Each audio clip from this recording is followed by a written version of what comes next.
your reaction to this survey? I would like you to run a survey between sickness and absence between self-employed people or one-man and employed people who don't get sick pay, who just have to go through and get it sorted, to those who are feather-bedded with sick pay. You think this is an example of feather bedding, do you? That it's just too easy to go off on the sick? I've been speaking to people who are saying, I've had all my holidays this year, but, hang on, I've still got 6 weeks sick pay to come. Eh? Who are they? Teachers. Teachers? No. Yeah. No. Tom. I'll give you an example, Sheila. I'll give you an example. Give me an example, sir. I've been here 5 years in the company.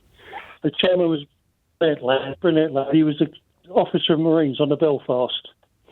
And he couldn't understand why people in the office got sick pay and the people on the factory floor didn't. So he decided that he would pay people on the factory floor sick pay. After 2 months, sickness on the factory floor quadrupled. He had to stop the scheme. These people in these jobs are feather-bedded. They've got everything from, unending employment, not just terms of contract. They've got union representation. Well, that's they've all got right. sick pay. They've got holiday pay. That's okay too. So many self-employed people haven't got that. No, I know. Tom, believe me, I know. If I don't turn up to work, I don't get paid. I don't get any holiday entitlement. I don't get any sick pay entitlement. I don't get any pension entitlement. But I take the risk. So when you sit back and you see people just swanning off because they've... Well, I have to know that they're just swanning off first. Well, who's going to say they're not? I say they are. On what evidence? On what evidence? Human nature. So you're judging all of them on the basis of your cynicism, your rampant cynicism that comes out of every pore of your being, Tom. Well, I have an opinion. You may not agree with it, but it's a valid understand. opinion. But it's got to be backed up by something, sir. You can't just come on and go, they're all on the take, because I reckon. Run the survey and look at the numbers of people who go sick, who are feather-bedded, to people who go sick, who are self-employed, who are not feather-bedded. Absolute rubbish. Yes, there are people that do that sort of thing in the other sort of workplaces, but you can't fault hospital workers. I don't believe it. They would be off sick because they are genuinely sick or stressed. If I worked in that situation, I wouldn't work in it. Well, neither would I, Penny. I agree with you. It's too much like hard work and very, very important and no, too much not responsibility. The hard work.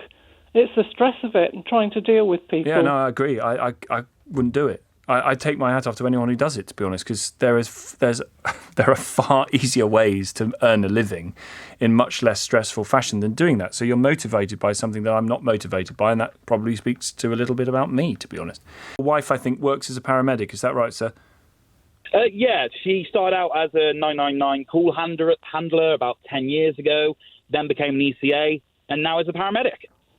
And what's that been like for her?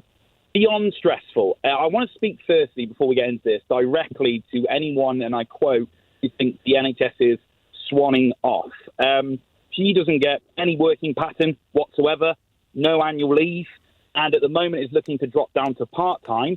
And then when asked the boss about this today, was replied with, well, it's not going to stop the stress, but it will lessen it. After this morning being abused by a patient who was threatening to punch her, kill her, and gouge her eyes out. God. And I know that before you were speaking about management, I think the problem is you get people who want to apply for management roles that come up. They say, we're going to introduce this whole new system. And so they get the job because the system sounds great. It gets found out. The new system that they were going to implement doesn't work. And then they go back to the old system again. And this person is then in that middle management role. And my other half has said she's seen that about 3 or 4 times happen in a cycle. But I don't want this to turn into a NHS bashing, because I also think we all need to look at ourselves a bit. Me, you, everybody. I think there's a lack of self-help out there. Oh, you mean people are calling the ambulance too frequently for the wrong things? Yeah, 100%. Yeah. My wife's gone out to a headache before. Do you know, Dave, it's the only example I've got is when I was, as a reporter, I was stationed with a paramedic crew for a day, whizzing around London in the ambulance with them, that literally the first call we got was to, and I'll never forget this, a 23-year-old man who had chipped his tooth, and they put it on blue lights for 5 minutes. I'm not surprised. Mad. I'm not surprised. I think there's a sense of entitlement by people, I think. I think sometimes, that, the amount of times that my wife's had it said to her, well, I pay my taxes, you should be listening to me. It's like, well, why is she asking them for a pay rise? Quite. And the idea of having to go out to get abused by someone who doesn't need an ambulance in the first place when the need is so great elsewhere must be incredibly frustrating for her.